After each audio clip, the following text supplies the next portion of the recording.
Neti iria ciatiganĩirio iria-inĩ rĩa Naivasha ikĩeherio nĩ anyiti itemi ngũrani iria-inĩ rĩrĩ.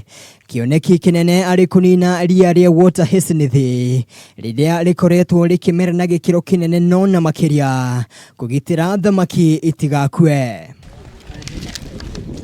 Ikundi itiganĩte iria iranyita itemi mĩhang'o-inĩ ĩno ya gũtheria iria rĩrĩ irongoreirie icigĩrĩra ciothe 4 cia ũtegi wa thamaki na kũrĩa thamaki ikoretwo igĩkua na gĩkĩro kĩnene.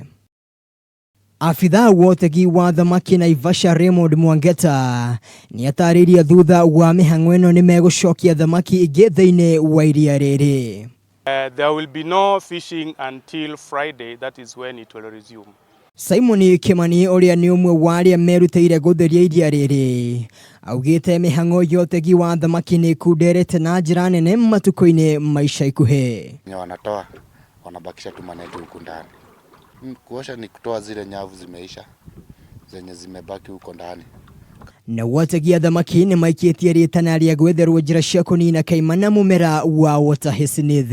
Ikifunguriwa baada hizo siku 3 itakuwa business iko sawa sana juu samaki bado hata itakuwa mingi. Kwa ihinda rĩa thikũ 3 gũtirĩ ũtegi wa thamaki ũgũkorwo ũgĩthiĩ na mbere. Handũ-inĩ ha metha ya mohoro ya Kameme TV, njĩtagwo Mwangi wa Wambui.